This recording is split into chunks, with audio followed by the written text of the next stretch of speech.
Assalamualaikum warahmatullahi wabarakatuh. Salam sejahtera untuk kita semua. Om Swastiastu, Namo Buddhaya, salam kebajikan. Ya, di pagi hari ini, anak-anak sudah mulai sekolah ya. Sudah hampir seminggu, sudah melewati MPLS. Ya, dari ini tanggal 23 Juli 2026 bertepatan dengan Hari Anak Nasional yang ke-42. Tetapi kita tidak akan membahas Hari Anak Nasional. Kita akan membahas tentang polifarmasi. Hari Anak Nasional sangat identik dengan perlindungan. Bagaimana perlindungan? Dari konvensi hak anak itu di tahun 2000-an awal, itu dulu saya masih anak-anak ya. Itu kita Komnas PA lewat almarhum Bapak Aris Merdeka Sirait itu merumuskan hak-hak anak. Salah satunya ada hak hidup, tumbuh kembang, dan partisipasi. Sekarang dikembangkan lagi dengan hak perlindungan terhadap anak-anak.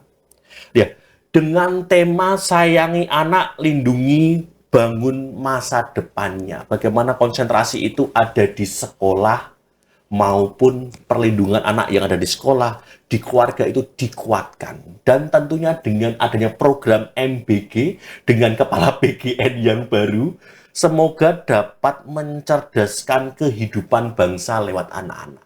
Itu di pagi hari ini, Hari Anak Nasional. Selamat Hari Anak Nasional untuk anak-anak hebat calon penerus bangsa Indonesia.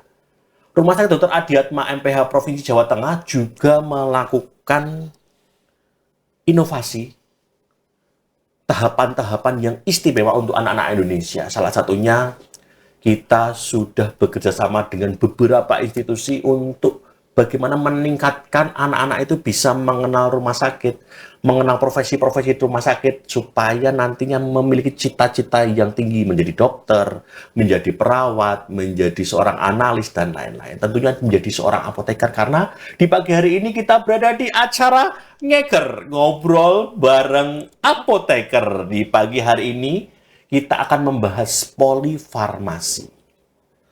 Kalau kita biasanya di Rumah Sakit Dr. Adiatma itu ada poliklinik, poli-poli yang lainnya. Tapi kalau ini polifarmasi, apa sih yang dimaksud dengan polifarmasi? Apakah itu suatu ruangan? Apakah itu suatu tempat? Nah, nanti kita akan tanya kepada ahlinya. Telah hadir bersama kita seorang apoteker hebat, farmasi klinis, seorang apoteker farmasi klinis, klinisi apoteker yang ada di salah satu dan banyak bangsal ya. Salah satu enak banget ya, bangsalnya cuma satu. Bangsalnya banyak, ada ICVCU, Wijaya Kusuma yang berhubungan dengan pasien-pasien geriatri, kronis, dan lain-lain, numpuk jadi satu berada di situ. Langsung saja kita sambit, jangan. Kita sambut apoteker Ayu Sekarlini, Magister Farmasi Klinis. Kita berikan aplaus. Selamat pagi Mas Wawan. Oh, belum ditanyain. Belum ditanyain. belum ditanyain. Selamat pagi Mbak Sekar. Selamat pagi Mas Wawan. Iya, saya tuh panggilnya Mbak Bunga kalau Mbak gitu Bunga. ya? Iya, karena Iya. kan Sekar identik bahasa Indonesia bunga. Oke. Iya. Ayu Sekar berarti kan bunga yang cantik. Wah, Masya Allah. Masya Allah, tabarakallah. Beliau ini lulusan S1 farmasinya di Jember. Ya, jauh sekali ya. Ujung Timur. Hah? Ujung Timur. Ujung Timur. Kalau kita berada di tengah Jawa itu di ujung timur. Tetapi beliau lulusan apoteker Unair dan S2 farmasi klinis Unair. Betul, Mbak? Betul. Betul, alhamdulillah. Ya, saya belum keterima di sana. Semoga nanti ke depannya Ya, insya Allah. enggak tahu nanti daftar-daftar di mana, keterima di mana ya. Oke, Oke. mengikuti jejak. Amin, amin, amin. Sulit juga ya. Harus kerja sama ke Unair atau ke Jember jauh sekali ya. Oh, Jember ya, jauh. Jauh ya. Jauh. Nanti orang Jember pada protes ya. Oh, gitu? Iya, enggak lah ya. Ini kita akan bahas Hari Anak Nasional, Mbak. Bukan. Oh, bukan Kita ya. bahas terkait polifarmasi. Polifarmasi. Iya, kemarin saya kan dapat pertanyaan, Mbak. Waktu saya masuk ke ruang podcast itu ada yang tanya. Ade tanya kepada kami. Tetangganya itu dapat obat banyak banget. Dari beberapa poli mungkin rubber ya dengan beberapa dokter. Dia dapat banyak sekali obat.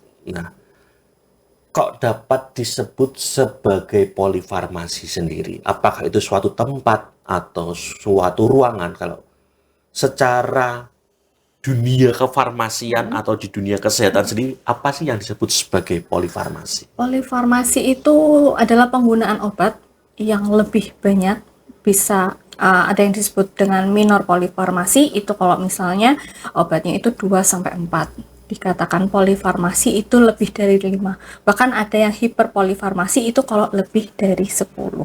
Gitu. Jadi banyak obat dengan penggunaan banyak obat di waktu yang bersamaan dalam satu hari. Itu yang disebut polifarmasi gitu.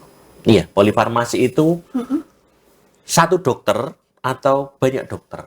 Misalkan satu dokter 5 gitu, atau 2 1 jadi polifarmasi gitu. Biasanya lebih dari satu ya kalau polifarmasi, karena kan kalau polifarmasi itu biasanya terkait dengan kondisi pasiennya sendiri, apa kondisi kronis gitu. Jadi biasanya lebih dari satu dokter. Ya mungkin ada beberapa yang satu dokter ada, tapi biasanya lebih dari satu dokter gitu. Nah, berarti bisa dari satu dokter maupun dari banyak dokter tentunya ya. Kalau pasien dengan kronis sudah harus memiliki beberapa obat tentunya. Iya. Itu apakah selanjutnya kalau dari polifarmasi sendiri itu apakah harus ada polifarmasi atau bisa tanpa polifarmasi sebenarnya kalau pasien dengan kronis atau dengan yang lainnya? Kita evaluasi dulu dari kondisi klinisnya. Biasanya kalau kami dirawat inap, itu kita lihat dulu kondisi klinisnya pasien. Apakah memang memerlukan banyak obat atau tidak. Dan itu kalau kita dikatakan polifarmasi itu tidak semuanya polifarmasi itu buruk. Karena ada yang polifarmasi yang appropriate dan inappropriate. Apa? Jadi kalau dikatakan polifarmasi itu tepat atau appropriate, itu biasanya tepat indikasi. Sebentar, Seperti itu. sobat ngeker di rumah itu sulit untuk menerjemahkan Oke. appropriate, Ya, ya kan? jadi Lebih awamnya, awamnya betul. polifarmasi yang tepat ya. Tepat. Dikatakan polifarmasi yang tepat itu biasanya kalau memang sesuai indikasi, kemudian dia efektif gitu. Kalau tidak tepat itu tanpa indikasi, ada interaksi seperti itu. Appropriate. Iya. Itu kalau yang satunya tadi apa, Mbak? Inappropriate, Inappropriate. Berarti itu yang yang tidak tepat. tidak tepat. Misalnya ada duplikasi gitu, atau obat yang sama seperti itu yang kurang tepat. Seperti itu. Mungkin nggak kalau itu tidak tepat tapi tetap diminum oleh pasien? Tergantung dari kondisi klinis pasien dulu. Kalau misalnya dia ada interaksi, mungkin interaksi bagaimana kita mengaplikasikan atau pemberiannya, misalnya memberikan jadwal obat yang berbeda sehingga untuk interaksi bisa diminimalkan.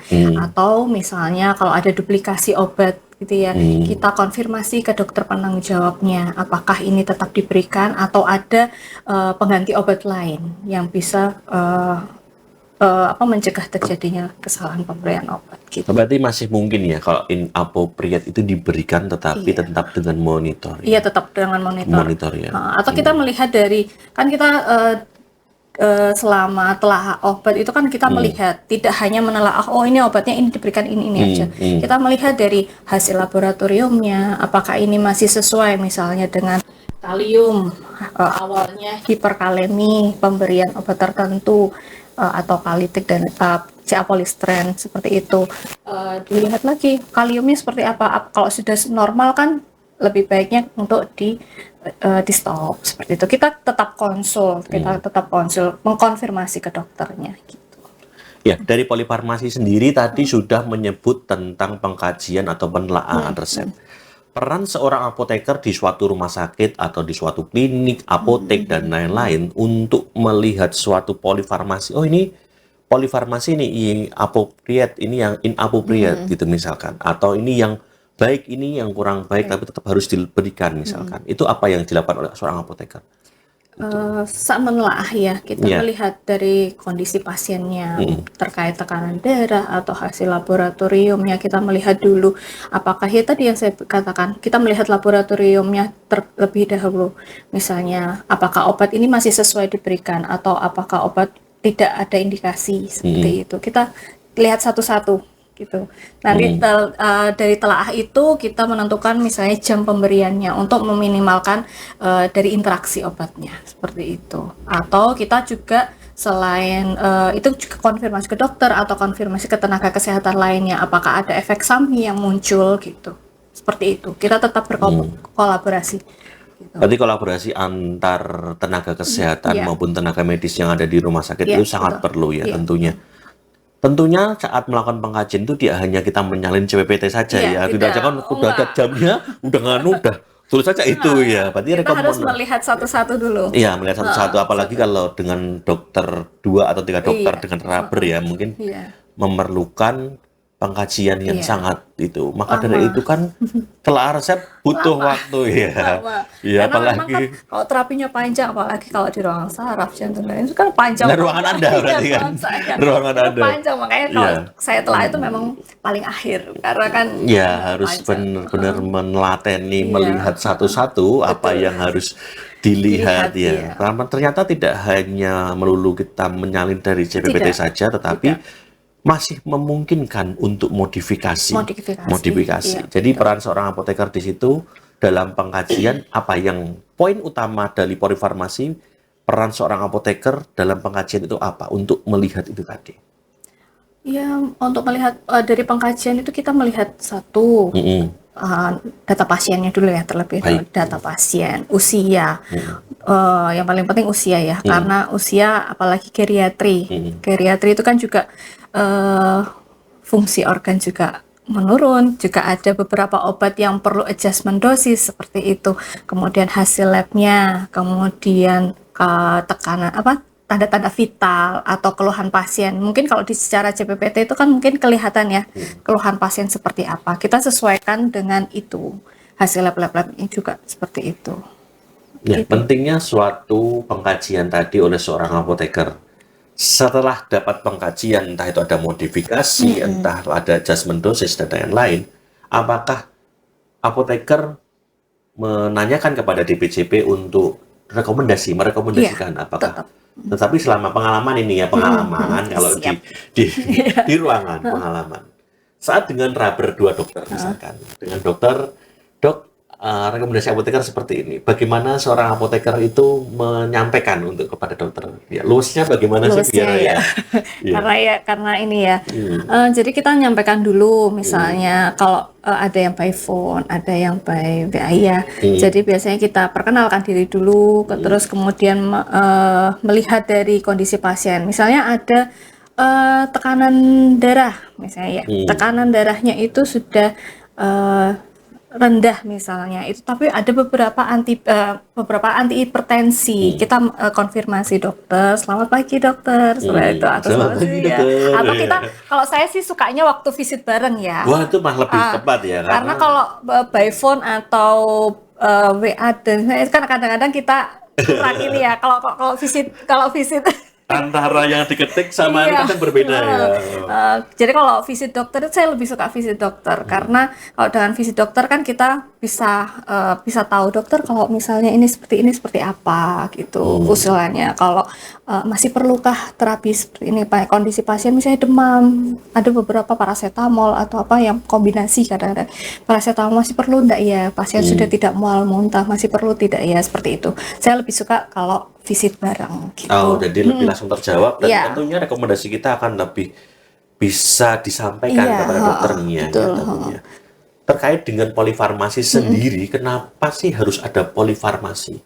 Kok nggak obatnya satu doang gitu? Atau kalau di Sitosatika tempat kami dulu bekerja kan regimen terapi ini sudah jelas nih, oh ini regimennya ini, regimennya ini gitu. Misalkan kalau ini kok kenapa harus polifarmasi dengan obat yang banyak itu? Gitu.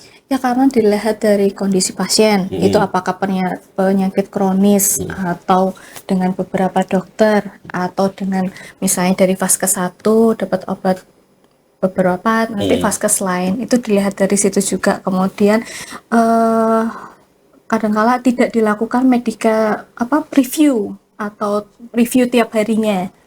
Kalau kita dirawat inap kan melakukan review ya, jadi mungkin ada yang tidak direview, masih perlu atau tidak, itu salah satu juga penyebab polifarmasi. Masih ada indikasi atau tidak gitu. Berarti perkembangan kondisi pasien dirawat inap pun juga harus selalu dilihat setiap hari ya, karena belum tentu di hari ini dan hari besok pasien butuh itu juga ya, padahal sudah Misalkan dengan keluhan panas, besok udah ada panas, berarti Iya. harus di stop seharusnya. Direkomendasikan untuk mungkin diminum jika demam Berarti atau kita komunikasi iya, dengan dokter komunikasi untuk tetap. rekomendasi tersebut, dok, ini misalkan diminum seperti apa? Atau juga kadang-kala kalau orang awam itu kan ada soal medikasi, pengobatan herbal dan lain sebagainya, itu juga banyak bisa menyebabkan polifarmasi juga. Di rumah sakit polifarmasi, tambah obat herbal, Iya, hiperpolifarmasi. iya, betul.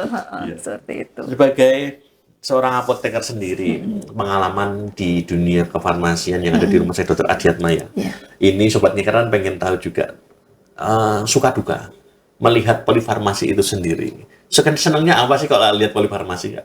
Ada nggak sih senangnya apa? Duka semua Kalau gitu. ya kalau kita lihat dari usia juga, lihat dari kondisi klinis juga, kadang-kadang ya dukanya itu kasihan pasien untuk minum obat banyak ya. Tapi kalau sukanya bukan karena suka apa ya, kita lihat dari kondisinya. Kalau misalnya ada pasien perbaikan benar-benar membutuhkan itu kan bisa perbaikan pasiennya juga lebih baik. Lebih baik, Iya, itu tadi ya, iya, lebih suka sesuai ya. Ya. Misalkan itu polifarmasi tadi ada obat yang sama dengan cara kerja yang sama, kemungkinan dengan dari 2 dokter atau 3 dokter mungkin kan, kalau kata mungkin keluar lagi. dokter Iya. pasien kadang tidak membawa, di dokter fase 1 dapat obat, di rawat inap dapat obat, tetapi yang kemarin tidak dibawa dan dia tidak menyebutkan itu karena yang antar mungkin berbeda. Jadi saat rekonsiliasi itu tidak diketahui obat itu. Nah, bagaimana kalau dengan ada obat yang sama, dengan cara kerja yang sama, bagaimana rekomendasi seorang apoteker klinis ataupun apoteker yang ada di unit farmasi di Rumah Sakit Dr. Adiatma untuk menyampaikan kepada pasien tersebut? Kalau misalnya pasien rawat inap baru, kita kan ada rekonsiliasi ya, rekonsiliasi transfer ibarat kalau di ruangan. Kalau misalnya pasien itu pernah dirawat atau pernah kontrol di Rumah Sakit Adiatma, kita bisa melihat datanya. Atau paling nggak kalau misalnya pasien bawa buku obat, kita juga melihat. Buku obat ya, buku obat yang seperti BPJS itu ya, yang biru. Iya, biru. Ya. Itu kan kita bisa lihat, obat apa yang sama. Misalnya pasien tidak membawa obat, itu kita lihat dari situ. Kalau memang ada yang sama, kalau tidak dibawa, itu saran saya mungkin kalau nanti keluarga ada yang membawa, mungkin dihentikan dulu. Atau kalau memang kalau sudah dibawa, kita rekonsiliasi, kita bertanya ke pasien, misalnya ini obatnya sama ibu, kalau misalnya kita untuk membawa obatnya gitu, dalam arti kata agar mudah untuk didokumentasikan, itu boleh atau tidak. Atau kalau misalnya tidak boleh, ya udah obat dari rumah di stop dulu agar tidak double. Supaya tidak duplikasi. Iya, tidak duplikasi itu. Jadi menggunakan obat yang di rumah sakit seperti itu. Berarti obat yang di rumah sakit dulu. Untuk sobat nyeker yang ada di rumah, berarti kalau dengan pasien kronis atau pasien dengan yang sudah mendapatkan obat-obat kronis, tentunya buku itu penting untuk dibawa. Jadi di samping medical record yang ada di rumah sakit, tentunya kita punya record, tetapi bila itu dari vaskes yang lain atau vaskes 1 atau rujukan balik misalkan, itu dapat direkod. Ya, semoga nanti dari sistem BPJS tentunya bisa di-tracking semua nantinya ke sistem yang sudah ke-bridging ke kita. Tetapi untuk saat ini mungkin ya salah satunya dengan buku tadi untuk dapat melihat apakah sudah ada terapi tersebut sebelumnya atau tidak. Dan dengan rekonsiliasi oleh seorang apoteker. Tadi sudah ada pengkajian atau telaah resep, sudah ada rekonsiliasi yang sudah dilakukan oleh seorang apoteker tentunya di unit farmasi yang ada di rawat inap misalkan ya. Bagaimana kalau terkait dengan antibiotik? Misalkan dia sakit gigi sama sakit hati, bukan, dia sakit gigi sama bedah misalkan dan lain-lain, itu memiliki 2 antibiotik atau 3 antibiotik. Nah, bagaimana seorang apoteker klinis melihat nih, ini penting nih, ini tidak penting nih, atau ini penting tetapi harus disokong dengan ini. Nah, bagaimana menentukan obat tersebut masih tetap diminum atau tidak terkait dengan antibiotik? Kalau antibiotik itu kita lihat lagi, antibiotik itu banyak macamnya juga. Apakah itu satu golongan atau berbeda golongan, dia anaerob atau aerob seperti itu. Kalau misalnya sama satu golongan yang sama ya Dengan mungkin spektrum yang sama mungkin tetap kita konfirmasi ke dokter ya, ke dokter pemberi ya, karena berarti masuk duplikasi. duplikasi gitu, seperti itu golongan yang sama. Kalau memang karena kan dokter ada pertimbangan lain mungkin ya, kenapa diberikan obat A, kenapa diberikan antibiotik B, itu seperti itu. Kalau misalnya memang dokter, kita tetap konfirmasi ke dokter penanggung jawabnya apakah menghendaki untuk diberikan atau tidak, tetap seperti itu.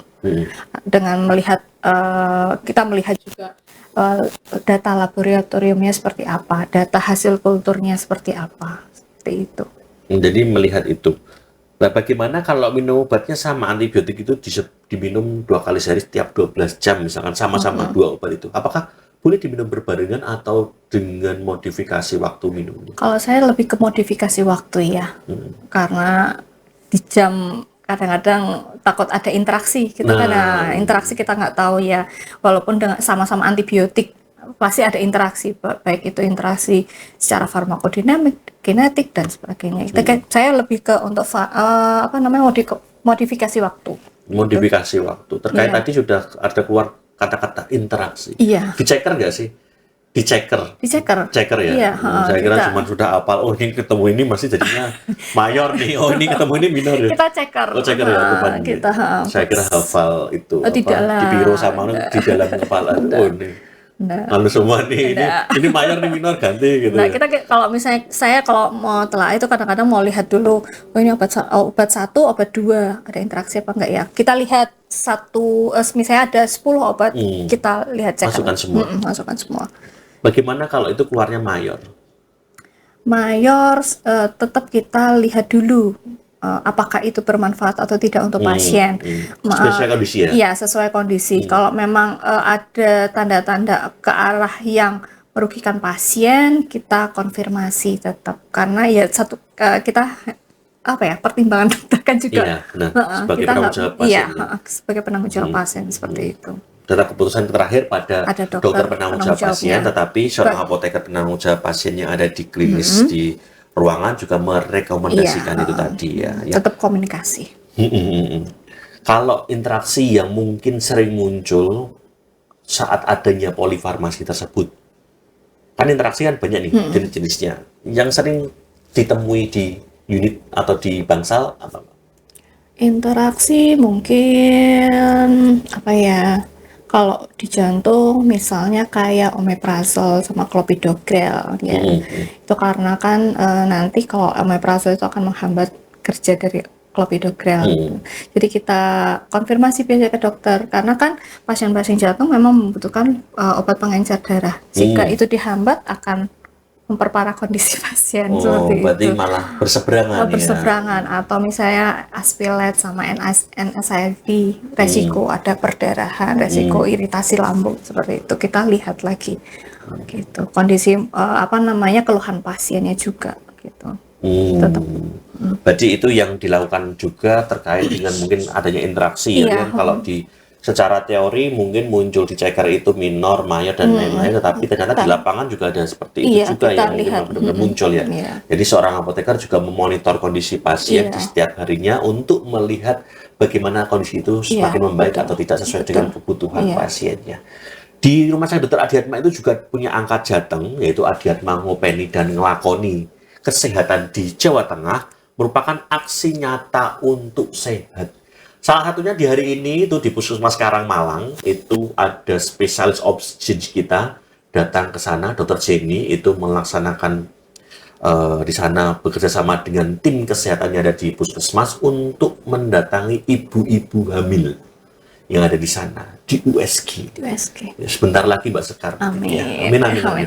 Ya, itu di USG mendatangi langsung untuk melihat apakah ada kendala atau tidak di kehamilannya, sehingga kondisi pasiennya itu akan bisa langsung termonitor ketua gitu ya, langsung termonitor sehingga dapat tumbuh dengan baik untuk menjadi anak sehat di Hari Anak Nasional ini.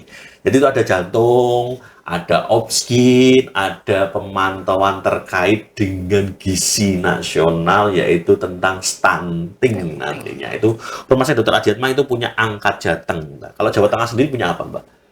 apa ya? Apa ya? Itu punya ngopeni sama ngelakoni Jawa Tengah itu semua yang ada di Jawa Tengah ini dirawat untuk menaikkan Iya. itu pendapatan dan lain-lain.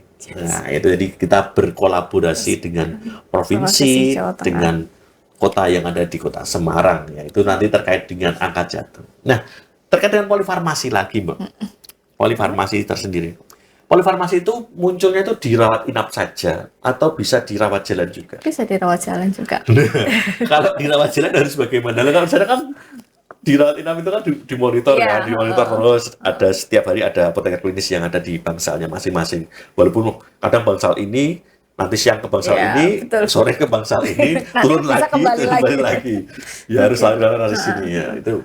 Kalau dirawat jalan sendiri bagaimana kalau ada polifarmasi itu tadi? Kalau teman-teman di rawat jalan itu kan juga ada apotekernya ya. Ya. Nah, itu biasanya teman-teman apoteker juga akan sama.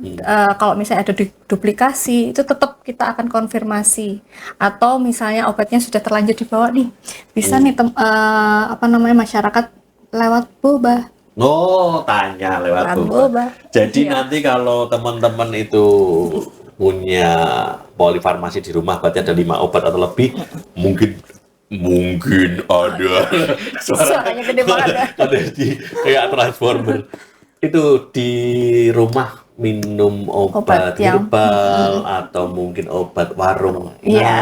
Nah, itu kan mungkin lagi dapat terjadi polifarmasi. Bisa tanya ke Boba ya berarti ya. Iya, boba. Iya, gratis boleh ya. Gratis, by WA. Nanti by WA nanti ke Boba 0821 Boba 1122. Nanti kita bisa bertanya tentang bagaimana polifarmasi itu harus ditangani di rumah dan bagaimana bila terjadi sesuatu. Iya. Nah, polifarmasi, bagaimana kalau terjadi ini? Polifarmasi itu kan muncul efek samping bisa, muncul reaksi obat yang tidak diinginkan bisa. Kapan obat yang ada di polifarmasi itu harus di stop? Satu, jika memang itu tidak sesuai klinisnya pasien. Dua, kalau misalnya dari hasil laboratorium memang sudah tidak diperlukan. Tiga, kalau keluhan sudah tidak ada keluhan ya sudah tidak digunakan itu. Kemudian kalau muncul efek samping itu yang kalau efek sampingnya yang benar-benar ini ya yang mayor tadi, itu yang perlu dihentikan. Boleh langsung dihentikan apa harus konsultasi? Tetap kita kolaborasi sama perawat dulu. Apakah pasien ada keluhan? Misalnya kalau obat-obat insulin ya, insulin contohnya kan, contohnya salah satu contohnya insulin. Misalnya dari GDS di bawah 100 atau kurang dari 100 ya. Kondisi pasien sudah sangat lemas. Nah, itu kita konfirmasi lagi. Kalau masuk insulin malah semakin hipo lagi. Iya, hipo lagi. Apakah masih perlu? Apakah perlu ada tambahan terapi untuk mengatasi hipoglikeminya seperti itu? Oh, berarti harus tetap melihat klinis dari pasien. Iya, tentunya dengan perkembangan tadi, kalau mungkin itu di rumah munculnya bisa menghubungi Boba. Apakah obat ini harus dilanjutkan atau tidak? Misalkan muncul mutah yang sangat berat, mungkin harus ditanyakan lagi. Iya. Ya. Itu, atau mungkin kadang-kadang kalau hipoglikemi kita lihat dulu ya. Kita lihat dulu kalau hipoglikemi misalnya pasien nyuntik tapi nggak makan. Nah, tapi nggak makan. Berarti harusnya bagaimana kalau harusnya kan, pasien-pasien dengan hipoglikemi tersebut? Dengan hipoglikemi kan pemberian suntik itu kan harus disuntik lebih tepatnya tepat sebelum makan ya. Kadang-kadang pasien mungkin malas makan dan lain sebagainya mungkin ya. Nah, itu mungkin lagi kan. Nah, itu kan resiko hipoglikeminya sangat tinggi. Kalau misalnya kalau ada seperti itu kan saya edukasi dulu nih. Harus memotivasi harus tepat makan. Karena kalau tepat harus makan ya ibaratnya. Berarti motivasi, ayo makan kakak, ayo makan kakak, ayo makan, kamu harus makan. Ya untuk mengurangi resiko itu ya, pasien misalnya tetap harus makan, maksudnya karena untuk mengurangi efek sampingnya itu. Atau mungkin misalnya kondisi pasien itu kan berbeda-beda. Kadang ya memang kondisi pasiennya menurun ya. Bisa misalnya setelah suntik, makan, kondisinya misalnya lemes, mata berkunang-kunang, mau pingsan, keringat dingin, antisipasinya kita informasikan, misalnya minum manis saat kondisi itu, gitu. Bukan minum manis saat kapan saja ya. Enggak, saat kondisi itu aja. Saat kondisi memang benar-benar lemas itu atau keringat dingin seperti itu. Itu terkait insulin. Kalau apoteker sekarang sendiri itu di bangsal apa saja sih? Alamanda itu, bangsa Alamanda itu saraf ya, unit stroke, tapi memang kadang-kadang ada pindahan dari bangsa lain. Terus di week kedua ICVCU jantung. Terus di week kedua Wijaya Kusuma 2 itu juga jantung, penyakit dalam, saraf juga. Itu saya pengen narik itu tadi ya. Jantung, ya jantung. ICVCU, kita punya ICVCU dan kita punya yang sekarang layanan unggulan Rumah Sakit Dr. Adian. Kita punya CAT lab atau kateterisasi jantung. Ya, di situ sudah ada CAT lab yang teman-teman di rumah harus tahu. Kita sudah, aku wajahku songong banget ya. Jangan songong ya, jangan songong. Rumah Sakit Dr. Adiatma sudah memiliki ruang CAT lab yang dijamin oleh BPJS sesuai dengan indikasi tentunya. Dan itu bisa sito. Bisa. Saat terjadi kegawatan darurat dengan jantung, dengan indikasi tertentu sesuai dengan indikasinya dapat dilakukan kateterisasi jantung sito di Rumah Sakit Dr. Adiatma dan dijamin BPJS. Cerita sedikit di ICVCU sama di CAT lab.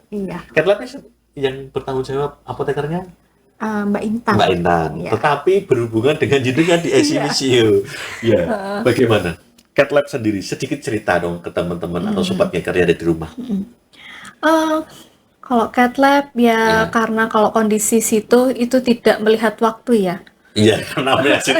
Maksudnya jadi elektif ya. Tidak melihat waktu karena kita kalau jantung itu kan memang rawan ya. Periodnya ya, jadi lihat golden periodnya. Jadi ya kita tetap siap siaga. Siap siaga ya. Iya. Itu berarti buka terus ya. Buka terus. Oh, berarti tadi kalau malam ada aja baru ada. Ini kan datang Mbak lagi. Intan, gantian kita ada gantian rollingan gitu. Oh, jadi yang malam tadi Mbak Intan. Wih, asik. Saya sudah pernah kemarin masak juga malam ya. Berarti CAT lab itu bisa ditanggung BPJS, apalagi kalau misalkan bisa diprogram ya diprogram sesuai dengan program. Tapi kalau dengan kegawatan berarti harus dengan sito. Ya, tapi itu. Kita lihat lagi kondisinya dan dari dokter penanggung jawabnya seperti apa. Ya, nanti yang akan mengambil tindakan keputusan sesuai dengan apakah ini segera dibutuhkan atau tidak. Itu untuk sobat yang ada di rumah. Jadi ICVCU berhubungan langsung dengan CAT lab dan ICU tentunya ya. Kalau terjadi sesuatu dan tentunya pasien dengan pengawasan akan di ICVCU maupun di ICU sesuai dengan kebutuhan dan indikasinya. Betul. Itu biasanya polifarmasi nggak sih pasien jantung itu? Ya tidak semua ya, tidak semua, tapi sering kalinya atau banyaknya polifarmasi. Kalau misalkan habis CAT lab pasang itu tadi balon atau pasang ring gitu. Iya.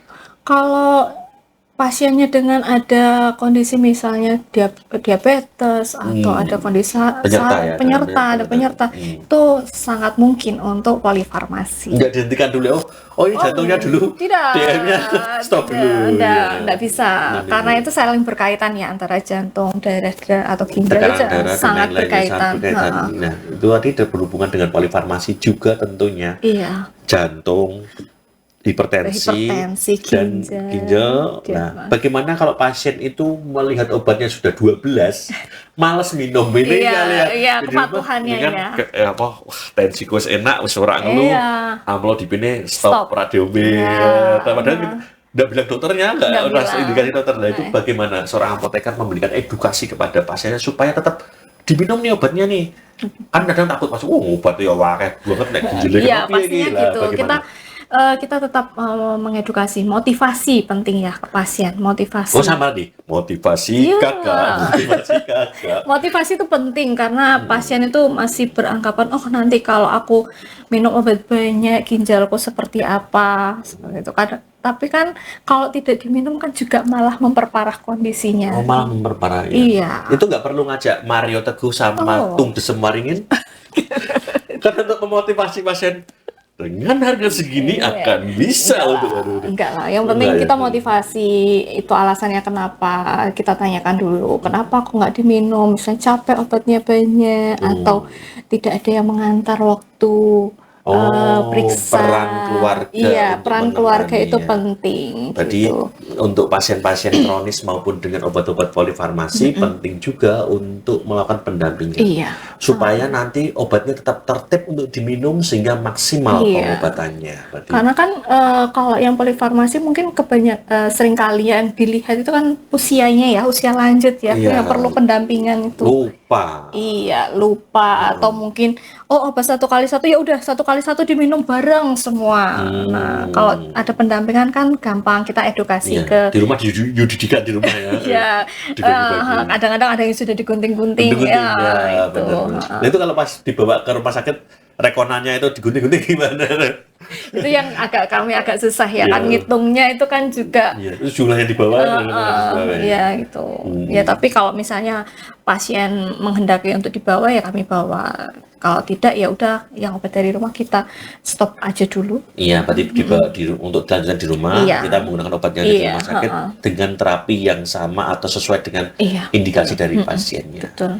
Ya, itu tadi kita ada di ICU VCU, terus ada di Cath Lab. Rumah sakit Adiatma itu juga punya itu loh, vaksin internasional. Oh iya. Kalau Mbak Sekar habis ini mau Oh, langsung umroh. berangkat haji, Masya ya langsung Allah. haji toh ya.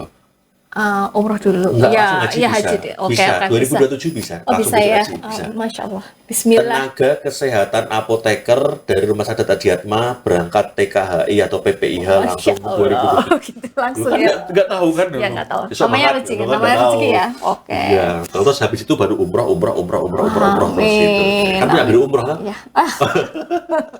Amin amin. Ya itu amin. vaksinnya nanti di Rumah Sakit Dr. Adiatma bisa. Boleh, Kalau ada. punya saudara, tetangga, terus punya handai tolan itu. Masya Allah, ya. Teman suami di sekolahan suami Oh, itu iya. kalau mau umroh mau haji suruh vaksin ke Langsung Rumah ke Sakit sini ya? Adiatma. Oke, Gitu. siap. Kita fast track-kan ke sana ke Poli Lili yang ada di Rusa Indah itu Oke, nanti bisa itu vaksin internasional. Kalau Mbak Sekar sendiri disparsi nggak? Disparsi. Kok jawabnya? Disparsi. Sih, mikir dulu ya. Ya, mikir Takut dulu. kalau dikira farmasi industri ya. Disparsi. Enggak, Isparsi itu juga mau ada acara di tanggal 15 sampai Di 17 Jogja. Oktober. Di Jogja. Apa itu? Kemarin ya. Iya. Apa itu Ontoseno? Iya iya. Ontoseno itu dia mengadakan acara itu Kemarin just- udah lihat sih. ya, second edition itu tentang bagaimana pengobatan onkologi, terus bagaimana pasien safety. Tentunya polifarmasi juga terkait dengan pasien, Pasien safety, safety, juga, iya. yaitu nanti pembicara-pembicara hebat juga. Tentunya dok, mungkin dosen-dosennya jenengan juga atau mungkin banyak yang Banyak yang tahu sih dari dokter Prof siapa yang Prof dari Yulis, ya Prof Yulis dan itu. lain-lain. Nanti Iya. ada pembicara dari Asia Pasifik. Keren Itu ya. untuk apoteker-apoteker yang ada di rumah, ikuti nanti di Jogja, Jogja. tanggal 15 sampai 17 Oktober 2026. Itu nanti Oke. kita akan update. Iya. Tentunya kita kan dituntut untuk update ya, Iya, untuk harus profesi. update. Karena seorang profesi itu tidak hanya SKP pembelajaran saja, tapi Tapi kita ada ada pengabdian update dan keilmuan. keilmuannya. Iya. Itu tadi ada vaksin internasional, ada angkat Jateng, ada Ngopening. Cath Lab, Cath Lab, ada oke. ngopening lakoni Lakoni. Jawa Tengah, ada juga kemarin itu aku ke itu Mbak Sekar, Kemana? Puskesmas Tambak Haji Oh, sama Dokter Alvin, Oh, iya, iya, sama iya, iya. yang satu lagi Dokter Gigi Sela. Itu nanti bisa loh scaling. Kita Langsung di sini scaling. Iya, kalau poli scaling itu ada di Nusa Indah juga, itu nanti bisa ketemu Dokter Gigi Sela sama dulu pernah sih. Pernah lah. Tapi nggak sama yang sama dokter Sheila. Dokter Sela kan baru, Ya, yang berarti baru. dengan Dokter. coba lupa. Pernah Itu juga scaling. loh, itu scaling itu supaya nanti kalau ngobrol gini enak. Enak. Kan kalau Nggak sakit gigi, kan bisa Iya. dicek kan, nggak Iya, sakit gigi. apalagi kalau bapak-bapak, untung saya nggak ngerokok ya, bapak-bapak perokok itu juga tuh. Suami saya juga nggak merokok. Tapi saya memang ada gorengan, jadi sama aja ya, sama aja ya. Ya itu untuk menganu. Terus ada juga itu kita itu sudah punya poli sore sama Oh Sabtu bukan? iya, poli sore sama hari Sabtu. Heeh. Oke. Itu poli sore kita setiap Senin sampai Sampai Jumat, Jumat. itu ada poli sore, dan di hari Sabtu kita ada jam jam pagi pagi. 7 sampai jam Jam 12. 12. Itu saya sampai ke rawat jalan terus supaya diajakin jaga di rawat Oh jalan. gitu.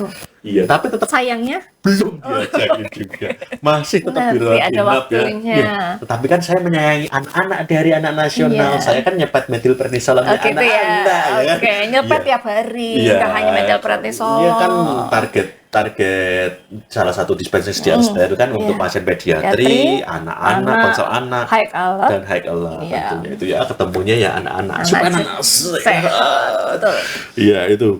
Kembali lagi ke polifarmasi Mbak Sekar. Polifarmasi tadi sudah bagaimana mengefektifkan polifarmasi itu supaya memaksimalkan pengobatan. Atau ada trik nggak untuk seorang apoteker tadi kan memberikan edukasi atau memotivasi tadi, triknya supaya tetap sesuai gitu. Jam pemberian ya. Kalau Waktu. waktu Waktu itu sangat penting berarti Waktu ya. itu sangat penting karena kan ada obat misalnya memang itu obat itu dibutuhkan, ada interaksi juga. Misalnya dalam satu waktu, dalam satu hari yang sama ada beberapa kan pasti resiko interaksinya itu sangat tinggi. Nah, waktu pemberian itu kita bisa lihat kalau misalnya di etiket obat kalau rawat jalan ya, kita itu misalnya obat ini untuk pagi, obat ini untuk sebelum makan atau sesudah makan itu lebih memudahkan pasien, utamanya untuk pasien-pasien yang geriatri atau lansia ya, karena dengan pemberian itu untuk meningkatkan kepatuhan minum obat itu sih yang lebih. Saya tanya Mas dulu. Kepatuhan satu, yang kedua waktu yang tepat itu sangat penting untuk memaksimalkan polifarmasi itu lebih maksimal dalam pengobatan. Jadi itu perlu sangat ditekankan kepada pasien. Bagaimana? Kita kan manusia. Tempatnya salah dan lupa. Bagaimana kalau kita lupa minum obat? Dilihat lagi dari waktunya. Kalau masih berdekatan, misalnya berdekatan beda ya 1 jam 2 jam. Misalnya satu kali ya, misalnya satu kali kan masih. Tapi jangan bilang dose dependent sama time dependent. Aku udah jelasin loh nanti loh. Yang mudah dipahami. Misalnya waktunya masih berdekatan ya, mungkin masih bisa diminum. Tapi kalau dia sudah terlewat jauh. Dalam arti. Karena kalau orang dekat itu belum tentu berdekatannya. Ya diasumsikan sebagai dekat itu apa? Dari waktu jam pemberiannya. Misalnya harusnya pagi jam 6, ternyata jam 8, aku belum minum obat, itu boleh. Tapi kalau sudah melewati itu disarankan untuk tidak diminum. Tidak diminum. Lebih baik langsung dilewati saja. Iya. Atau kalau bingung boleh nggak tanya Boba? Mbak, boleh lah.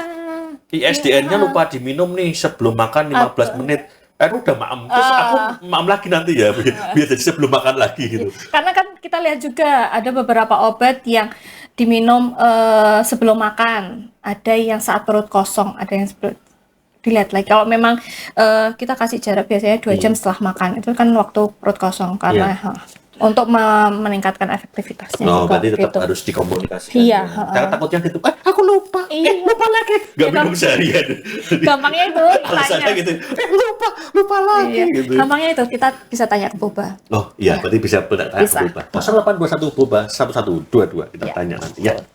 Tadi poli sore sudah tahu ada medical check up juga loh untuk tenaga kerja yang ada di sekitarnya seluruh Indonesia. Kalau mau medical check up juga boleh di rumah sakit Dr. Adiatma. Tentunya untuk teman-teman P3K, PNS, terus calon jaksa, calon hakim, calon anggota dewan, boleh kita medical check up di rumah sakit Dr. Adiatma. Terus habis medical check up mau keluar negeri, bisa langsung vaksin. Gitu. Karena ya kita perlu prepare.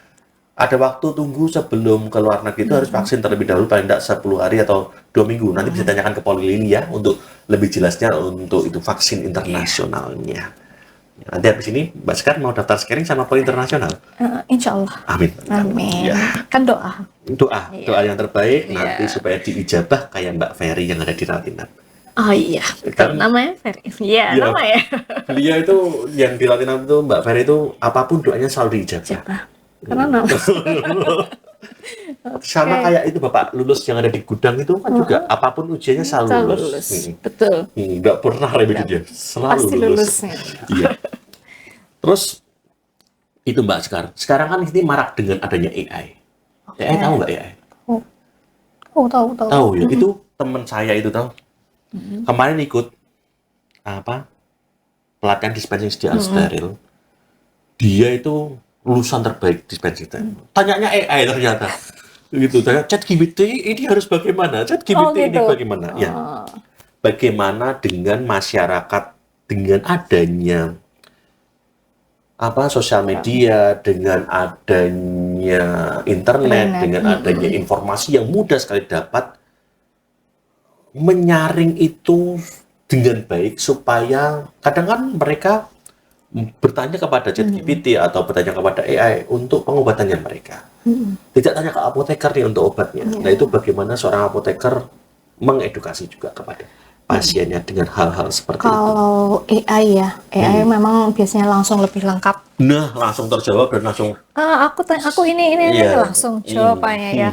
Ya kita kembali lagi kalau memang itu dilihatlah ya tetap kita melihat lagi kondisi pasien ya. Maksudnya kita tetap mengevaluasi, tetap mengedukasi pasien. Memang kalau secara AI ya mungkin berdasarkan jurnal juga, tapi kan kita harus sesuai kondisinya ya. iya, tapi tetap kita harus kita tidak bisa oh itu benar ini kita tidak bisa gitu. Kita akan kembali disarankan untuk tetap periksa ya. Betul. Supaya apa? Supaya dokter bisa memantau kondisi pasiennya gitu.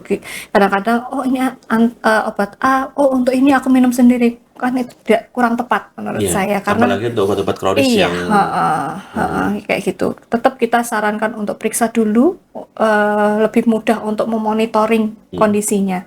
Jadi bisa meminimalkan efek samping atau meminimalkan interaksi obat seperti itu. Tetap sarannya tetap harus periksa.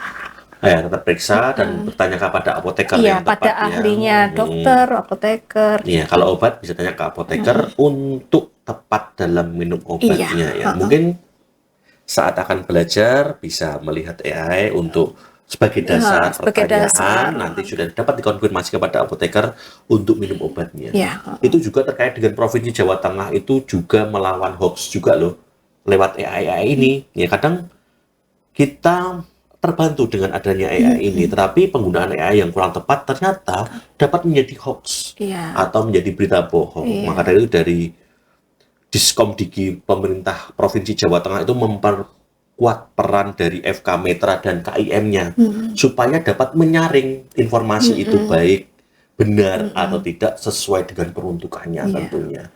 Nah kalau untuk sosial media ya mau bagaimana ya untuk konten ya kan itu dikira beneran ternyata itu sebuah konten yang ternyata kalau untuk nyata jadinya hoax. Kadang-kala di AI pun kalau misalnya kita bertanya oh obat ini di AI itu sudah disarankan tetap harus periksa. Kadang-kadang bawah-bawahnya gitu ya. Bawah-bawahnya itu kalau kita promptnya bener udah keluar ternyata tetap bawahnya harus itu ada harus dengan rekomendasi dokternya. berarti kayak obat di warung tuh. Kenapa? Bila sakit berlanjut, Ya, iya. Seperti itu. ya. Tetap kita harus rekomendasikan, tetap harus periksa. Berarti AI nggak bertanggung jawab tuh dia. Karena kan ya mungkin ada negatif positifnya ya untuk AI gitu. Baik, berarti mungkin ada saran yang bisa diambil, tetapi harus dikonfirmasi kembali. Apakah itu benar atau tidak? Pernah nggak sih nyebarkan berita hoax, Mbak? Enggak lah. Insya Allah tidak. Pernah. Apa? Kemarin naik gunung, itu deket itu. Bukan aku, bukan saya itu. Paling sejam nyampe, 4 jam baru nyampe. Sama kakinya gini-gini jalan aja. Enggak lah. Enggak jenengan kan? Enggak. Mas Daru itu. Oh, Mas Daru ya. Kalau orang yang mulia di sini ya sebutin aja ya. Sebutin aja semua. Iya, berarti itu tadi. Oke, Mbak, sekarang terkait dengan polifarmasi sudah kita bahas. Ada pesan nggak untuk teman-teman yang ada di rumah? Jam berapa sih sekarang? Coba lihat. Jam 9.56. Oh, hampir 1 jam ya, nggak apa-apa lah. Sudah 1 jam ya ngobrol-ngobrol. Iya, boleh. Sekarang, pesan untuk Bapak Ibu geriatri, terus pasien-pasien yang ada di rumah, sobat-sobat ngeker yang ada di rumah, mungkin punya keluarga dengan polifarmasi. Apa yang pengen disampaikan seorang apoteker, atau apoteker klinis atau Mbak Sekar sendiri atau apoteker Sekar sendiri kepada masyarakat terkait dengan obat-obat polifarmasi? Saat mereka kan sudah tahu nih, 5 atau lebih masuk polifarmasi.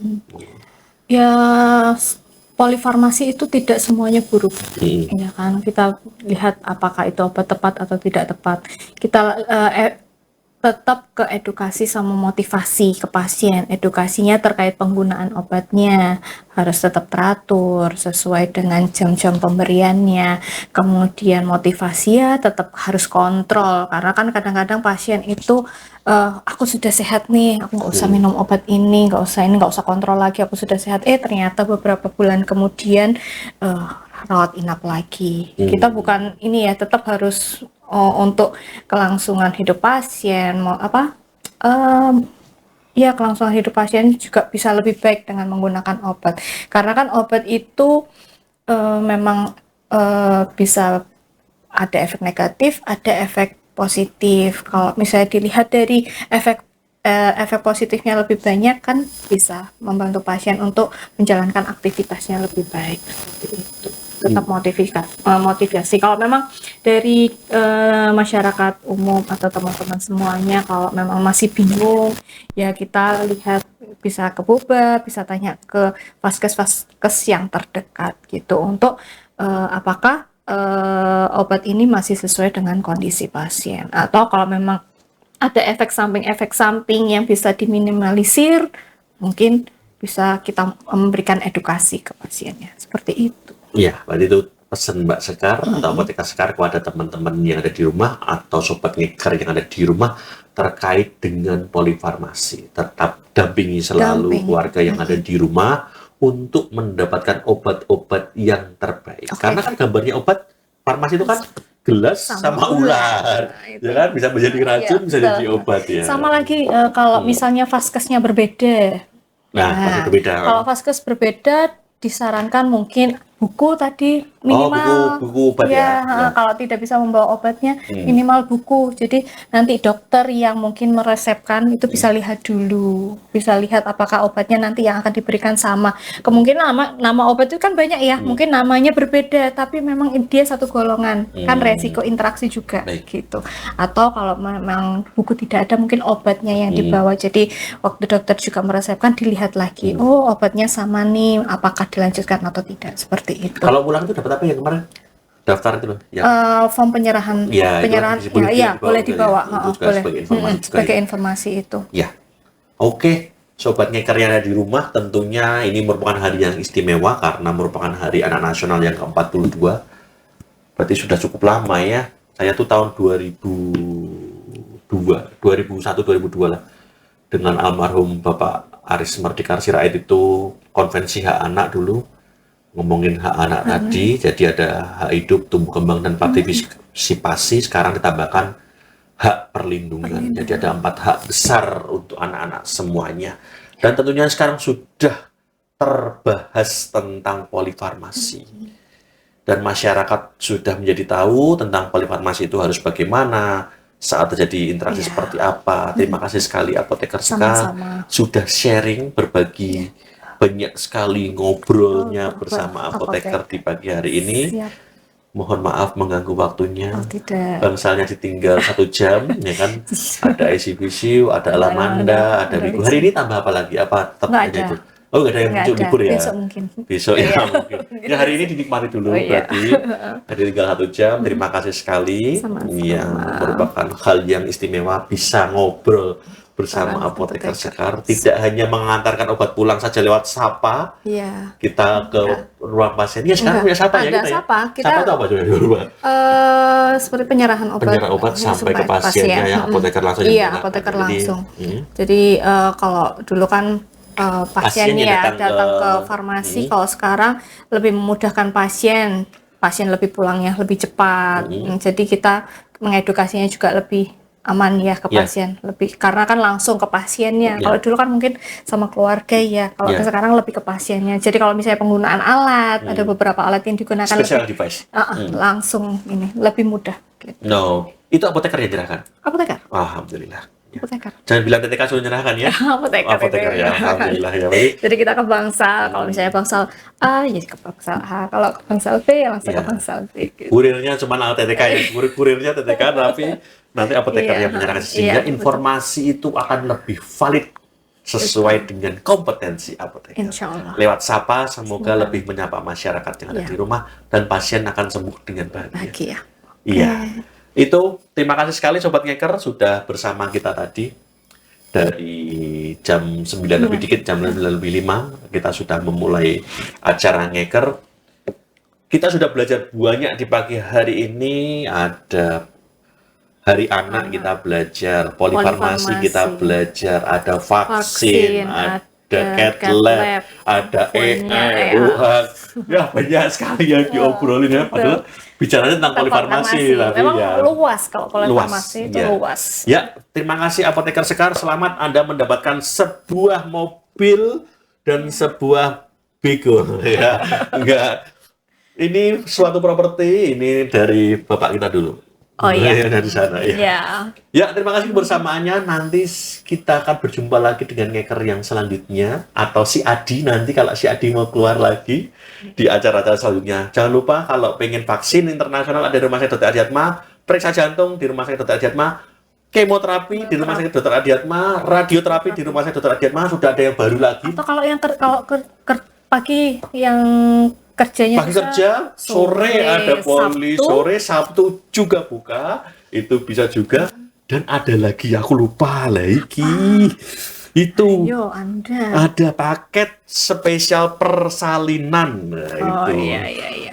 Tadi sudah di USG, di Puskesmas, habis ini Apoteker Sekar langsung USG bisa ya. Amin. Amin. Itu ada pasien yang lahir di Rumah Sakit Adiatma dari kota Semarang, misalkan rumahnya kota Semarang, Kendal sedang dalam taraf mediasi atau berkomunikasi dengan tim dari Kendal, bahwa pasien yang lahir langsung membawa kakak yang baru, akta kelahiran yang baru, kartu identitas anak yang baru, Langsung ya? BPJS bayi yang baru, gratis foto kenang-kenangan kelahiran.